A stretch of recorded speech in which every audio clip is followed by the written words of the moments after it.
I'm Maria Menounos, and you're tuned in to AfterBuzz TV. And gentlemen, my name is Jack Farmer, and we are coming to you live all across Southern California. And have we got a show for you? AEW Dynamite is live once again, and we're going to break it down. But before we get into the dust-ups and fisticuffs, let me introduce to you the amazing people I get to work with today. First, he is typically the king of the bing, bang, and boom, and the super heavyweight of AfterBuzz himself. Ladies and gentlemen, let's hear it for Josh Alonzo. That's right. What's going on, y'all? What a great night, and great to see so many familiar faces. And speaking of familiar faces, the next guy coming up, Jack, introduce him. Ladies and gentlemen, he's more than just the mayor. He's more than just the president. He's more than just the prime minister. He's also lost his way home after the NXT after show. Ladies and gentlemen, let's give a big round of applause for the special guest star, Flo Bo Boy. I am AEW after show. I don't have any bus fare to get home, and that is undisputed. Oh, snap. And of course, making sure you guys can hear us and see us and doing all the dirty work in the booth today. Let's hear it for Rye Guy. How you doing, Rye Guy? I am caught off guard. How are you doing, Jack? Oh, man. AEW was wild tonight. I just read about it on Twitter, and I cannot wait to hear about it from y'all. Well, as mentioned at the top, my name is Jack Farmer, and I get to be the host tonight, and I am super excited.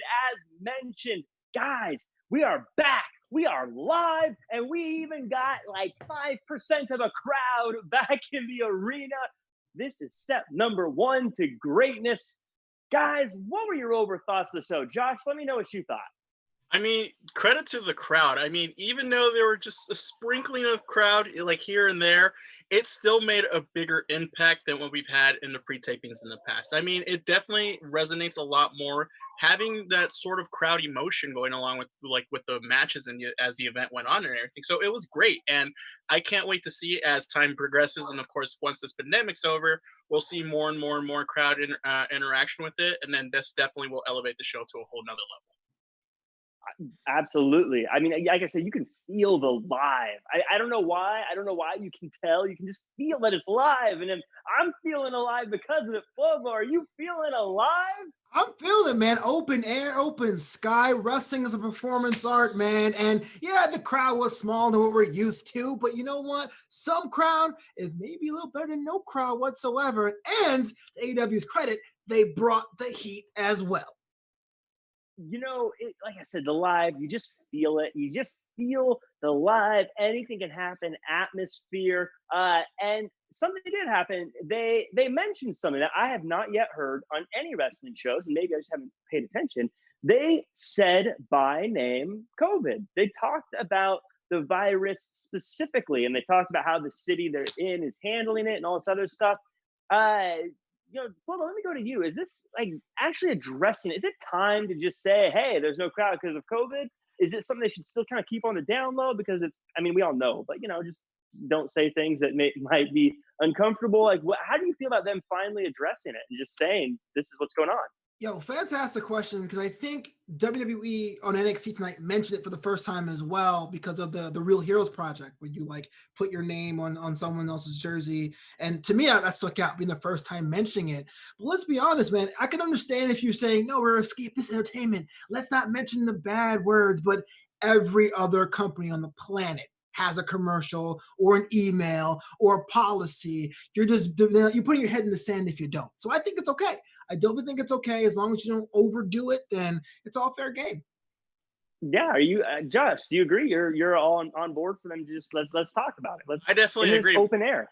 You have to pretty much reveal the elephant in the room. You can't just ignore it for this amount of time. I mean, a lot of sports teams are doing it. Here, specifically in LA, I know the Kings, the Dodgers, and the Lakers, and some other sports organizations within the city, they're doing their own little thing and just trying to organize as much money as they can to give in donation to a lot of charities to people that are affected with the pandemic and everything. So I think it's really good on AEW's credit to acknowledge why there isn't so much of a crowd, and then why everyone's kind of in a bit of a distance and everyone's wearing a mask. It's just pretty much just bringing to light what's going on in the current state of what's going on, not just in the United States, but around the world. And speaking of what's going on in the United States and around the world and around the arena, we closed the show with a tag team match, Playa, and it was I can't remember if it was a hardcore match or a Falls Count Anywhere match or a no holds barred match. They're all coming to get it on. So we they're all the same, the no holds barred, the Falls Count Anywhere, the hardcore matches. But what I loved about this, whenever I've watched a hardcore match or a match where there's no rules, you always say to yourself, why don't they just do this? Why don't they just run them over with a car? Why don't they just have all of their buddies jump in and help them out? Why don't they do such and such? Tonight, they did such and such. People got ran over by cars. The whole inner circle got involved. All the wrestlers were falling around backstage. Josh, I can't contain my excitement. I love this match. Tell me you liked it also. No, spectacular match overall. And one thing you forgot to mention, the costume changes. Matt Hardy, to his credit, every time he got knocked or specific bumped into something that we couldn't see him, next thing you know, costume change. First time, broken Matt Hardy. Chris Jericho takes him out to the entrance ramp, throws him into the tunnel. Next thing you know, we see someone running out. I was confused at who it was at first, and then I see it's Matt Hardy in his version 1 gear, and I'm just like, whoa, what the hell just happened here? What?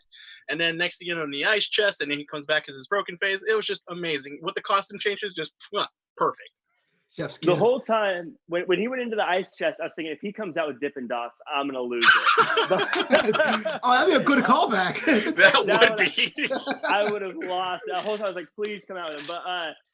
But yeah, you mentioned attires. Of course, everyone wearing their jeans and t-shirt. Kenny Omega looking like attire number 4 in the No Mercy Nintendo 64 game. Good callback. Yeah, so something that Matt Hardy has been doing is he's been going back and forth between Damascus and version 1. Flobo, I want to get your take on old Matt Hardy. How do you feel about this Broken character? Do you prefer Broken over version 1? Do you like the fact that he's bouncing back and forth between them? What are your thoughts on old Matt Hardy? It's funny, one, because Matt Hardy wants to be in the runway by himself this week, apparently. And two, historically, I've been a version 1 fan only because of where it was in his career. He was a tag team guy. Everyone loved Jeff, and Matt was the other guy. So he came out with the version 1, had the MFers. I've always been clinging to that. But if you take a step back and look at his entire career, the development under the original Broken hasn't been done before. It hasn't been done since. It just stands on its own. And Woken was kind of watered down. Damascus is good. It's a little derivative, but it's good. But the fact the Vessel's able to oscillate through all those different ones and come back whenever, that's like, it rewards fans for being a fan of him for that long, and that's dope. I can't believe I heard a commentator say in a serious way, Damascus has emerged from the ice in the middle of a match. It's just it was such a funny thing. Of course, the Inner Circle comes out on top. They have to in a match like this, especially the way it played out, because they've got strength in numbers. They have the Inner Circle, though, show on the billboard or the scoreboard behind them, and it's one of the coolest ends to a show I've seen in a very long time. But what I want to talk about this match, and I think I haven't seen a lot of people talk about so far or mention so far, is something that AEW is always very good about that I see is layering stories and not just having straight, this person's facing this person, this person's facing this person, and that's going to go into the pay-per-view and then they move on. Today we saw something. We saw, I'm not going to keep saying, I'm going to say young Pineapple Pete took a shot at Le Champion. And before the match, Pineapple Pete, maybe 2 matches in AEW and already taking shots at the top guy. Flobo, do you think it'd be okay for Jericho to rub shoulders with Pineapple Pete? Oh man, that's going to be your Double or Nothing main event. Pineapple Pete Jericho, baby. Look, we always talk about comedy and wrestling, and some purists go, "Hey, it's cheapening the brand of things that were happening in the independent scene." Pineapple Pete's a perfect balance because it's silly, it's goofy, you don't take him seriously, but he's still a wrestler. So he can go out there and do his thing. A couple weeks ago when he had that match in the ring, yeah, it didn't work out the way he did, but you're like, you know what? I want to root for him now. I want to see him win. So if there was a match with Jericho or there was an angle with Jericho, even Guevara, if you threw him Hager and you gave him like a little 5-minute dust up and or fisticuff, that would be totally worth the price of admission, you know? Yeah, just one of them, a fisticuff or a dust up. Either one, I would take it. Maybe a hijinks. Yeah, some hijinks. Shenanigans. I lost the right to say flim flam. They stole that from me. I still say flim flam was my word, even though they were saying it like in the 1920s. It's my word. Words? Is it 2 words? I don't know. Somewhere that we have a lot of words, though, is, by the way, just one more repeat. Loved this ending of the show. I thought it was so much fun. But as far as saying words that mean a lot, we do what we call cutting a promo around here at AfterBuzz, where we tell people where you can see people like us and shows like us everywhere. And I haven't told who's going to say it this week, so I'm going to throw it randomly to Josh Alonso. Let's hear you do one. I don't get to hear you do one very often. I know where you are on my screen. Let me warm up the pipes. Alrighty, y'all. Thank you so much for joining us here on AfterBuzz TV. It means so much, but please hit that subscribe button. It means a whole lot for us. We got a lot of content for us, not only just wrestling. We got also comedy. We got dramas. We got sci-fi. We got reality. You know what's all going on with this 90 Day Fiance stuff. We all love Big Ed, right? So just hit those comments below. Definitely leave a like for us. And not only that, go on iTunes, give us those 5-star ratings because 1 through 4 just don't work. 5 stars is the max. And before we move on, quick shout out to the chat right now. We got Dang MQ, we got Joseph Boza, we got Haywood Wong, we got Dylan Matthews, we got all the usual suspects. So thank you so much, everyone, and keep allowing us to be the ESPN of TV talk. Nailed it. If we were still in the studio, I'm sure there'd be a ding ding coming up. Are we still getting the cutout of Maria Menounos walking by the bottom of the screen during these shows? Maybe it's happening now. Maybe she's popping up right here. Or here. Ryan, this is where you got to time it. You got to set it up. It's happening right here. Yeah, it's definitely not coming across the screen right now. Kayfabe has been broken.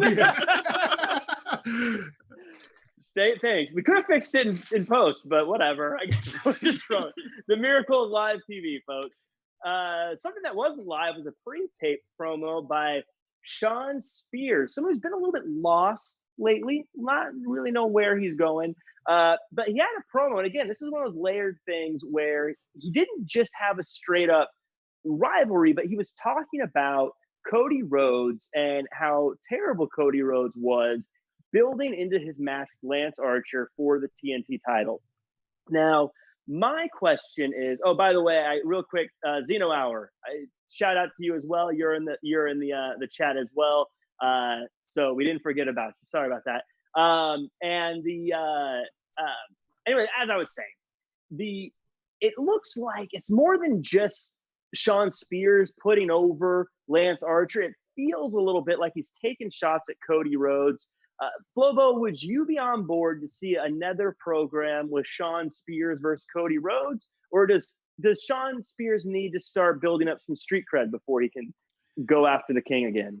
It's a hard play because at first I'm like, oh, heck no, Cody's over here and Sean's over there. But Cody is the world's elite. He's one of the people who can work with anybody on any level. I go back to the first ever episode of Dynamite. We had a promo against Sammy Guevara being like, I don't know if I can beat him, knowing full well he was going to beat him. The problem I have with Sean Spears is that I don't really see the killer instinct. He really should be a guy where you're like, oh, snap, can Cody beat him?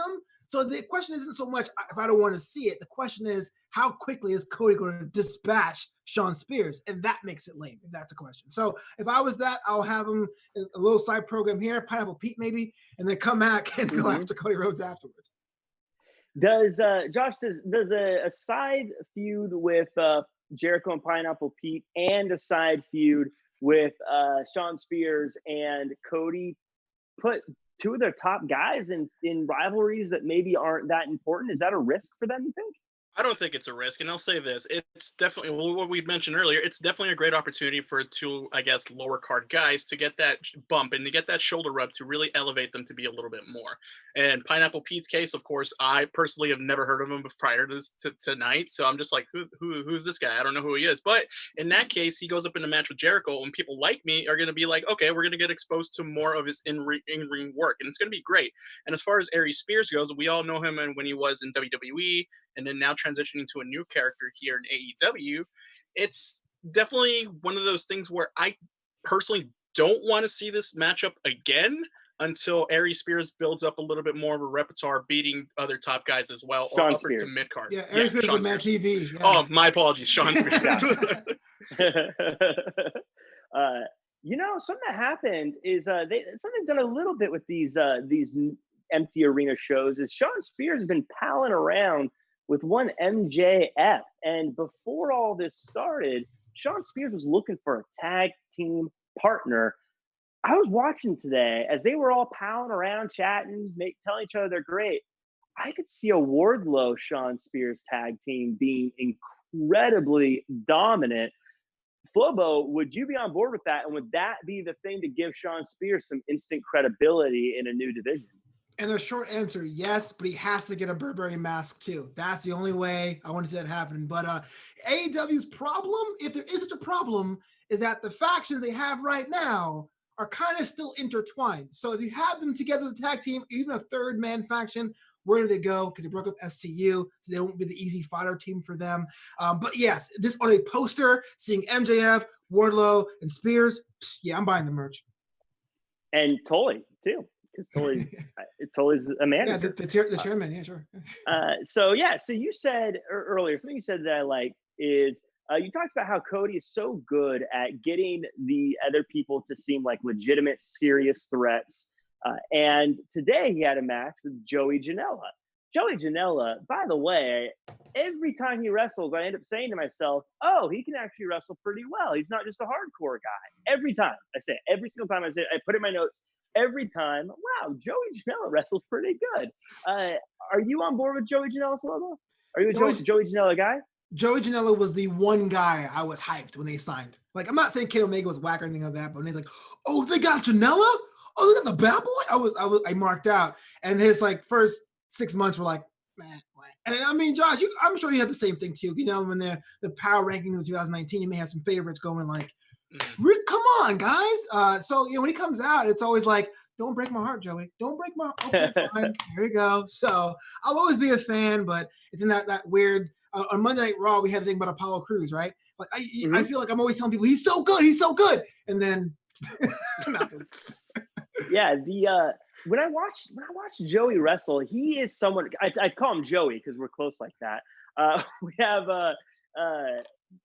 he wrestles fun to me. I feel like he's the guy that I don't know the process of figuring out how you're gonna wrestle or what your style is gonna be, but everything he does just seems fun. Like it seems like a fun way to wrestle. Josh, does this? Joey Janela's been kind of a start-stop kind of role lately. Does a hard-fought loss to the American Nightmare make him someone we need to take notice of, or do you think this is sort of just par for the course and what we should expect from him going forward? I think he's always someone that we should always take note of. I mean, obviously with his matches last year, they were pretty much great. And then this time around, it raises his stock up a little bit more. And then I'm pretty sure once that TNT title it comes into full effect, he's going to be a perennial contender to whoever's going to be the title holder at that point. Win or loss, I think this really just raises his ante up just a little bit more. And it just gives a lot more of a value. Like just like you guys, I just always saw him as a hardcore wrestler. I didn't really see much of that tonight, and seeing something else like traditional mat wrestling and traditional just like movesets and everything, it was so refreshing to see. And then what you guys said earlier, what Cody matched up against anyone can bring out an awesome match. And then this match with Joey Janela was by far amazing as well, and such a great way to kick it off as well. Something that JR said during the match, he said, Cody is wrestling angry.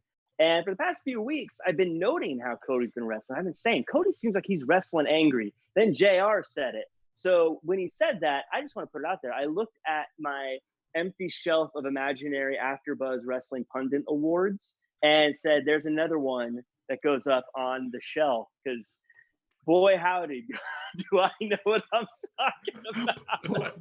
Boy howdy. Boy, howdy. Take a gander at my awards over there. Yeah. I've been through a lot of flim flam to get all these awards. Flim flam. Yeah, they shook hands after I think trying to have us show a physical version of Cody saying, "Look, man, that was good. I respect you. Well done." I hope to see more of the guy. But who we saw more of today was a little bit more of Brandi Rhodes. She had a promo. She was doing a verbal finger wagging at Jake the Snake for calling her out and all the mean things he said. She was sounding pretty upset, pretty angry, kind of almost doing the Nightmare Collective kind of sound. Maybe not quite as dark and devious, but she definitely had the claws out. Flobo, I'm always torn with Brandi because she seems so lovable and so nice. And I want to be like, you're such a lovable person. But it seems like whenever she gets on the mic, she's always drawn to being a scary, kind of aggressive, intimidating kind of person. Is that the right move for her? Am I crazy? I don't think she's doing a bad job. I just think I like her. Like, just let me think you're nice, right? I would say she's grown so much as a performer, just as long as Dynamite's been on the air, where I feel like now it's a lot more natural, even though it comes from a place where you can tell she's being angry or being distraught or what have you.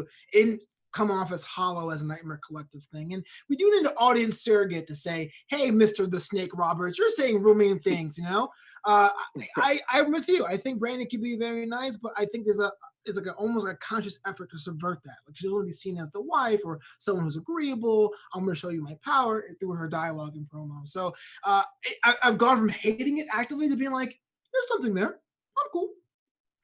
Cool. How about so Josh? She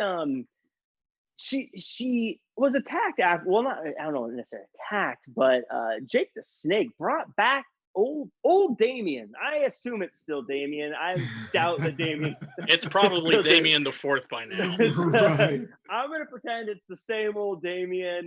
Brought out Damien, and you still got it. You still got it. Yes, I love it. And put her on Brandi, making this rivalry with Lance Archer getting really, really personal. Did you like seeing him get involved like that? Did you cringe a little bit? They talked about COVID at the beginning. I'll talk about it now. Did you feel kind of like, dude, you got to get out of the ring. You got to stay away from people. What were your thoughts going through this? I'll say this. It was kind of, wouldn't say obvious what was going to happen. I mean, Brandi did mention it in her promo saying, you're going to do this and you're going to do that. I'm not going to allow it. That's pretty much in hindsight saying, okay, this is going to happen. I didn't expect for Damien the Fourth to come out. That was just like, oh my goodness, are we really seeing it? And then next thing you know, nice little throwback to putting the snake on. It just, that brought an extra element to the whole thing, because obviously that's just a normal trope. We always see the manager getting involved, especially with another wrestler having a significant other in a storyline. We usually always see someone interfering, bringing him into the ring, cornering, something happens, an attack happens, or something malicious happens. We know that. This is adding an extra element because it brings in a fear that a lot of people have. A lot of people are deathly afraid of snakes, and then seeing the snake just crawl around to a very unconscious and prone Brandi, it sends shivers down my spine, because I'm just like, okay, I was expecting one thing, I just wasn't expecting the extreme to happen. And I guess that's just a great way for any show to really amp up on your emotions like that, which was totally executed greatly. I think what they were trying to tell us today with both that promo and that post-match snakening was that these outside influences are more than just mouthpieces. I think they're both very much involved, and their rivalry and their personality against each other is very much going to be a part of what happens. Poor QT Marshall was also part of what happens. He was on the other end of Lance Archer, who has been looking dominant. Before we talk about Lance Archer, I'm going to front something else. I'm going to talk about something else. QT Marshall had some plugs put in, and I am happy for him. I think they're growing in. I know it's easy to make fun of that kind of stuff, but good for him. I think it's looking great. I think it's coming along well, and I think it's going to be something much like braces. You start off hating them, but when it's all said and done, you're glad you made the investment. Josh, I don't know about you, but I did not see that coming at all. I was like, QT Marshall had a good match. No, his plugs are coming. Look, I think it's great. I feel like it's interesting. It seems like a lot of wrestlers recently have got plugs done, because I think Gulak had it done recently as well, and he looks great as well. I'm just saying, I'm trying to get some good foundation for when I eventually get the plugs. And Jack was always very supportive. Oh man, You heard it here, folks. Here, folks. But I have a question for you guys. So Lance Archer looking good. He has the move the blackout. It's like a inverted outsider's edge, I guess. I don't really know how to explain it. He's not really winning with that anymore. He's been winning with this like claw where he slams their head into the mat. Josh, just your opinion. Which move do you like better? Do you think you should stick with that, the blackout, the outsider's edge, razor's edge? I personally, the WCW guys say outsider's edge. I think you got to go with the claw and then slamming onto the mat. That is just brutal in itself. If you think about that, you know that would really devastate you in reality's sake. So him ending that match with just like what do they call it? It was the Von Erichs move. What was it? The Iron Claw, I believe it's called. The Iron Claw. Yeah. Okay. So just having that. Just having that variation of it and just him just slamming onto the mat, that is just very visceral and guttural. And so I think that is a whole lot effective. Very well. He is really tall. So having that outsider's edge going onto that could be a finishing move in itself. But we've also seen him finish matches with the choke slam itself. So it's just very cool to see him have a wide array of moves to finish matches. I mean, it's really great. It's sort of similar to what The Undertaker did.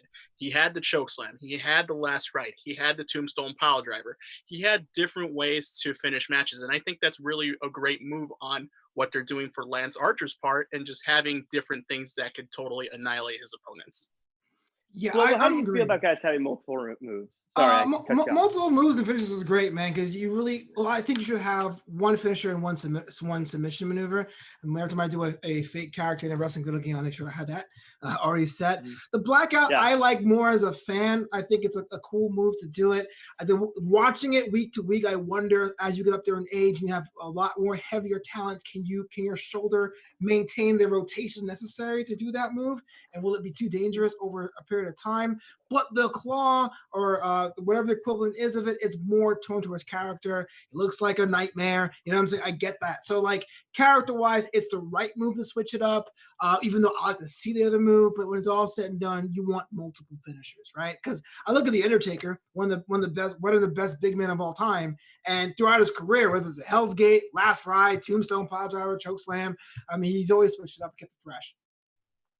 Yeah, and I love the great piece of advice in there, folks. Flobo said it. If you make a creator wrestler, you got to have a finisher from every position. It's very important. Speaking of multiple finishers, though, Darby Allin's been using multiple finishers lately. He's had the coffin drop. He's also had the Last Supper pin. Today he had an interview with Taz. Taz was kind of a jerk to him, to be totally honest. He was like, you got beat, Darby. Cody, you pinned yourself. Man, you need some help. Maybe I can help you out. It sounded like they were teasing that maybe Taz could be a manager for Darby Allin. Flobo, I'm gonna pass this one to you. Two-part. Should Darby have a manager? I guess three-part. Should Darby have a manager? Should it be Taz? If so, and should Darby start talking? I don't think I've heard him on a mic. Does Darby need a manager? No, he doesn't need one, because his talent is already there and his character is very unique. And when his music hits and you see him coming top of the rim, there ain't no one like Darby to help him. There isn't anyone to stick him out. Can he benefit from a manager? Of course. It's AEW. The promos alone on this brand is top of class. So anything to help you out is great. I'd rather Darby not have a manager than be stuck with like a legend who doesn't do as much. I'm looking at you, Telly. That's right. Hot take. Taz being a manager, I can see that. I can see Taz being the manager the way that Gulak's the manager for Bryan on SmackDown. This tough coach, I hit hard, or from the old Brooklyn or what have you. But I do not think Taz will be up past 9:30 p.m. to hang out in cemeteries with Darby Allin. Character-wise, doesn't quite work for me. And Darby should talk. I'm not sure how good he is on the microphone. But so if you want to have a silent character, that's fine. Make that decision now and say no, he's not going to talk.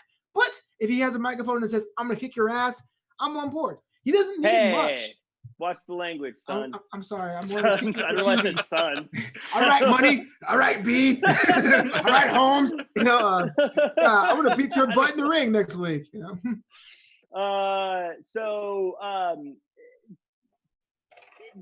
Josh, let me ask you this. Everyone's been saying that Darby Allin is the future, that he's going to be the next Sting. They give him pretty high accolades, or not accolades, but they compare him to big names, and they have pretty high hopes for him. Can he be that guy without being on the microphone? Doesn't he need to prove that he can talk on a mic before we start comparing him to these guys? I think it is safe to make that comparison. Here's why. His character has a certain mystique which allows him not to talk. Or if he does talk, it's very brief and it's straight to the point. Similar to what Sting did when he was in his Crow gimmick, he rarely ever talked, especially at the beginning of that debut of the gimmick. Aleister Black, when he debuted in NXT, didn't really talk as much. Undertaker, we know he didn't really talk as much in his debut and everything like that. Of course, Kane as well. So there is a component to this. There can be success for a wrestler to have a gimmick where they don't have to talk. They let their actions speak for the words, especially with someone as, you could say, macabre, like someone like Darby Allin, whose gimmick is just the silent type, who is pretty much like stereotypically like all punk rockers, all metalheads. They don't really talk. They're just pretty much to themselves. It's everyone against one person. And I feel like stylistically, if he were to pair up with Taz, it wouldn't work. And so I think he can be that guy. He can be the future of AEW or any wrestling organization whatsoever. But my point is, he can be successful just by not talking, or if he does talk, to the point. So, yeah, maybe we'll see Taz as the manager. But someone whose name rhymes with Taz is Kaz, and Kaz had a match with Jon Moxley. You like that one? And that's, ladies and gentlemen, is what we call a segue. Yeah, elite. Elite segue. Kaz has hair again. I don't know. Was he bald? He always had a shaved head. Yeah. Did he have? Was he thin on top? But he has hair now. I don't know. I was wondering if he got plugs as well. But his hair looked great. I thought he was looking good.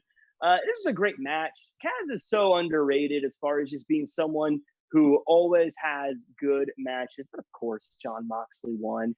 The story of the match isn't that Kaz was in a great match with the world champion. The story of the match was the Dark Order shows up, wipes out Jon Moxley. SCU comes in to try to save the day. The Dark Order wipes them out as well. As I said on Twitter, this was like AEW saying, Anissa, Jack is right. The Dark Order is better than all the people you're a huge fan of. Yes, specifically, that's what they said. Specific. I got tons of DMs about it from people who were within the organization. No, I didn't. But I loved this. I loved what Brody Lee said. One of my favorite things, he addresses that there's no crowd by saying to Jon Moxley, there's no crowd to save you, no energy to lift you up. This is the energy you feel now.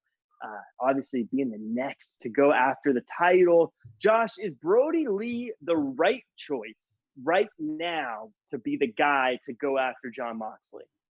I'm going to go with a hot take. Absolutely not. I think it's just way too early for him to have a main event title scene right now. Do I think he deserves it? Yes, later on in the future. I feel like he needs to have notable wins against top contenders to actually go for the title. I mean, what we've seen of Brody Lee is impressive, but he's beat pretty much just jobbers and pretty much no names essentially besides Marco Stunt.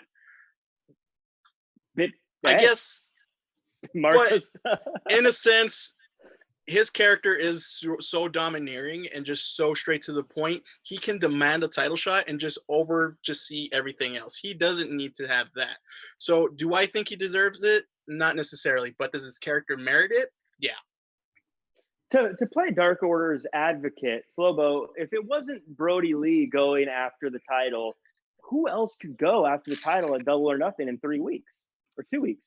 I don't know math, but you know what I mean. I was actually looking at my notes at this, and I actually wrote down, "Hey, it's Kaz. Remember Kaz? What up, man? I see you." Oh, yeah. To answer your question, man, there ain't nobody. Brody Lee, whether you like him or not, and I do agree with you, Josh, but he's a force of nature. He's that guy. He's formidable. He's the only person right now on the roster, save for Lance Archer, but he's in another division right now where Moxley may have a chance of losing.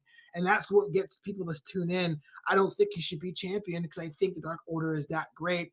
And it should take some time to help rebuild the main play of the Dark Order because Evil Uno had to slot down to make room for Brody Lee. So they had to get strength, in my opinion. But yeah, as far as you look at the chart now, there's no one else you can put John Moxley with. That's more or less feeding it to him, you know? Is it a little weird that they added 10 and started kind of building him as like the future Dark Order henchman? Yeah, because Stu Grayson and Evil Uno now gone, it seems, at least for now. Obviously, scheduling is weird. Let's not forget all that. Did they lose their spot? Is that a problem, we think? I think it might be. I think you have this idea that's very strong and there's a desire to keep it going. And Brody Lee is charismatic enough, but it's going to be a time where like, yeah, who you cutting promos to, bro? Like, come on, you know? Yeah. I think I get exactly what, Josh, you're saying. I think in a perfect world, but I think with this whole COVID thing, it definitely is causing them to hard reset and just have to, not hard reset, but they didn't have time to really build someone. I think it's too early for MJF, and I think MJF is probably going to be the guy that actually takes the title. So that's my opinion on all of that. But someone who does have a title and who's not looking to lose it soon, Nyla Rose, barreling through Kenzie Page, who did her best, which is all we can ask for. I love the promo before this where they talk about how the women's division has really escalated since all this started. And they actually did a really good job talking about Britt Baker being the scourge of the locker room, and with Sheeta being not if but when, and Penelope Ford being athletic, and really showing that, like, when they showed me this video package, I thought, wow, the women's division in AEW is pretty sick right now. Oh, yeah. Flobo, you are the host of NXT, which still, if I'm being totally honest, is the class of women's wrestling right now. How do you feel about the AEW women's roster as it is? One short answer: total improvement over this time last year, or even in the fall. And in two different ways. One, Nyla Rose's match was a squash, but they made a point to give her a heavyweight matchup. It could have been very easy to give someone who wasn't like, ready or size to show Nyla Rose to be like, hey, look, she can go in her division if you're doing the whole sports presentation weight class thing. But that package proves, hey, look, we're AEW. We listen to you. And we may not be going as fast as you may want. And NXT over there has so many other women that are coming up that there's now undercard feuds happening in that women's division. But we have documented proof we are moving the needle. Stay with us. There's more to come. And that's all you can ask for a wrestling fan. It's improvement, right? Yeah, I love that answer. And Josh, I want to ask you something that stuck out to me. Chris Statlander was not mentioned in the video package of some of the people who've been doing a great job, even though she has been doing a great job. Do you think with how serious the world is right now that the alien thing is silly, or do you think it's cool that she keeps it? What are your thoughts on the alien thing? I mean, I think she should keep it. I mean, it's one of those gimmicks where it's not really seen as much, and I think if it's played out correctly, then it could work. I mean, I don't think it's that goofy. Stylistically, it looks pretty cool, and she definitely presents that character in a manner where it can be taken seriously. Now, is it like something like Max Moon back in the 90s?